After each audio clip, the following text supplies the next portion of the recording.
हमारा जो रिस्क है 1:200 का आ रहा है, 1:2000 का आ रहा है या उससे ऊपर आ रहा है, दी आपका जो है वो कितना रिस्क आया था, तो हमारा इतना अगर आ रहा है तो हमें क्या करना चाहिए। इस तरीके के बहुत बहुत सारे कमेंट मुझे उस वीडियो के नीचे आए हैं जिसमें मैंने शेयर किया था मुझे कैसे पता चला था कि मेरी बेबी में डाउन सिंड्रोम है और उसके बाद हमने क्या किया था। अगर अभी तक वो वीडियो आप लोगों ने नहीं देखी है तो डिस्क्रिप्शन में आपको लिंक मिल जाएगा, आप देख सकते हैं। और उससे रिलेटेड मैंने कई सारी वीडियोज जो है वो शेयर करी हैं। अगर आप चैनल पे पहली बार आए हैं तो चैनल को सब्सक्राइब कर सकते हैं। डिस्क्रिप्शन में फेसबुक और इंस्टाग्राम आईडी के लिंक मिलेंगे, आप उनको भी ज्वाइन कर सकते हैं। मैंने काफी टाइम पहले आप लोगों के साथ में जो वीडियो शेयर करी थी, अभी भी हर रोज उस पर बहुत सारे कमेंट आते हैं कि मेरी प्रेगनेंसी इस टाइप की चल रही है, हमारा रिस्क कितना आ रहा है, ये आ रहा है, या उस टेस्ट से रिलेटेड बहुत सारे कमेंट्स आते हैं कि उसकी कॉस्ट क्या होती है, उसमें पेन होता है नहीं होता है। उससे रिलेटेड मैंने कई सारी वीडियो शेयर करी हैं। स्पेशली आज मैं ये वीडियो शेयर कर रही हूँ उन लोगों के लिए कि समझने में थोड़ा सा प्रॉब्लम होता है कि अगर हमारा रिस्क इतना लिखा हुआ है तो हम उसको किस तरीके से समझेंगे। फर्स्ट ऑफ ऑल, अगर आप प्रेग्नेंट हैं तो कांग्रेचुलेशंस। मैं बिल्कुल गॉड से प्रे करूंगी कि आप और आपका बेबी एकदम हेल्दी रहें। फिर भी अगर आपको इस तरीके की कुछ प्रॉब्लम आ रही है तो मैं आप आई विश के सभी जल्दी से ठीक हो जाएं। मैं अपनी प्रेगनेंसी की रिस्क के बारे में बताऊं, मेरी फर्स्ट प्रेगनेंसी थी तो उसमें जो है आपको जब लेवल 1 का अल्ट्रासाउंड किया जाता है तो आपको बताया जाता है, उसमें एक एंटी मेजर किया जाता है, उनका एक स्केल होता है। अगर उसके अंडर जो है चीजें आती हैं 0.5 से लेके 3.5 तक अगर चीजें रहती हैं उसमें को हम नॉर्मल प्रेगनेंसी में काउंट करते हैं। लेकिन अगर आपका एंटी 3.5 से बढ़ के आता है, जैसा कि मेरा आया था 3.8, स्टार्टिंग में ही मेरा जो एंटी था वो 3.8 आया था, तो उसमें आपकी प्रेगनेंसी कहीं ना कहीं डॉक्टर को खतरे रिस्क में जाती हुई नजर आती है। तो ऐसे केस में वो लोग क्या करते हैं कि वो आपको फर्दर टेस्टिंग के लिए बोलते हैं। उसमें आपका डबल मार्कर हो गया, या डिपेंड करता है कि आप कौन से स्टेज पे हैं, तो ट्रिपल मार्कर भी हो गया, क्वाड्रपल मार्कर भी हो गया। इनके बारे में मैं ऑलरेडी आप लोगों को बता चुकी हूँ कि वो क्या होते हैं और कब किए जाते हैं। तो एक डबल मार्कर टेस्ट होता है तो एक रेशो दिया जाता है, जैसा मेरा जो रेशो आया था, और उसमें रिस्क जो है वो दिखा दिया जाता है कि वो इंक्रीज हो रहा है या डिक्रीज हो रहा है।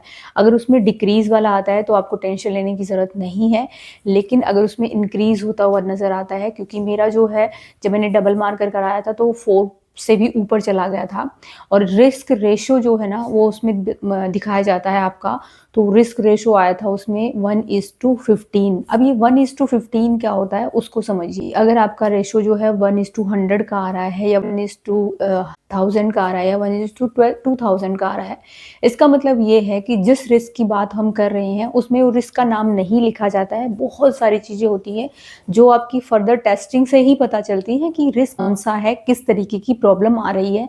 जनरल आपका एनालिसिस होता है कि हाँ इसमें रिस्क है, 1:100 का रिस्क आ रहा है, इसका मतलब ये है कि 100 में से आपका एक बेबी हो सकता है जिसमें वो रिस्क हो।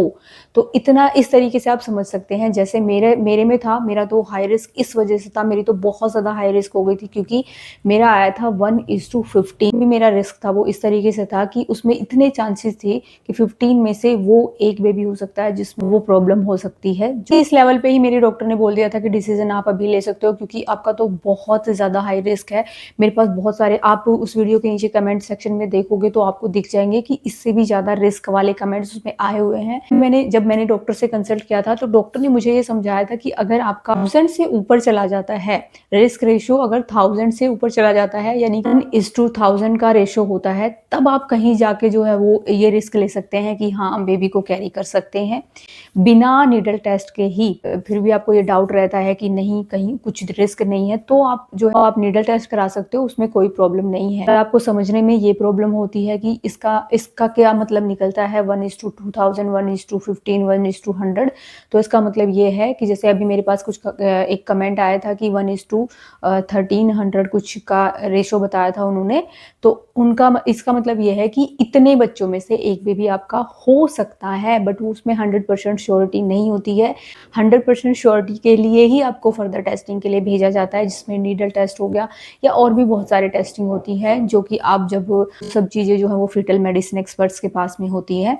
तो अगर आपको लगता है कि नहीं थोड़ा सा मॉडरेट सा रिस्क है, क्योंकि 1000 से ऊपर जाते ही जो है हम सोच सकते हैं कि शायद नया नहीं होगा वो वाला रिस्क आपके बेबी, इस वजह से आप थोड़ा चांस ले सकते हैं। लेकिन अगर आप की पॉकेट अलाउ कर रही है कि ये एक बहुत अच्छा आपके साथ में ये हो जाएगा कि आप जो है थोड़ा-सा रिस्क लेके थोड़ा-सा अगर आपकी पॉकेट अलाउ करती है, तो आप प्लीज़ नीडल टेस्ट करा लीजिए। शायद हो सकता है कि आपके बेबी में वो प्रॉब्लम ना हो।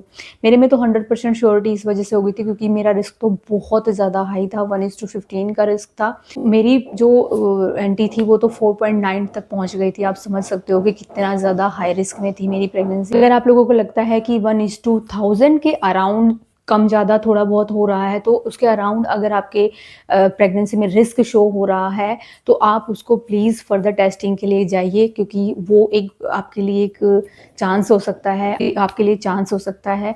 अगर आप ये चांस नहीं लोगे तो हो सकता है कि आपको लाइफ टाइम तक कुछ रिग्रेट रहे, मतलब किसी भी टाइप का मतलब। तो मैंने अपनी मेंटल क्लैरिटी के लिए कि मैं बिल्कुल पूरे लाइफ टाइम तक नहीं रखना चाहती थी ये चीज़ें दिमाग में, इस वजह से जो है मैंने वो टेस्टिंग कराई थी। नीडल टेस्ट की क्या कॉस्ट होती है, कितना कहाँ पे कैसे किया जाता है, उसके बारे में मैंने सब कुछ शेयर किया है आप लोगों को, तो वो वीडियोस देख सकते हैं, उससे आपकी हेल्प हो जाएगी। आई होप वीडियो हेल्पफुल रही होगी। मिलते हैं नेक्स्ट वीडियो में, तब तक stay healthy and bye bye.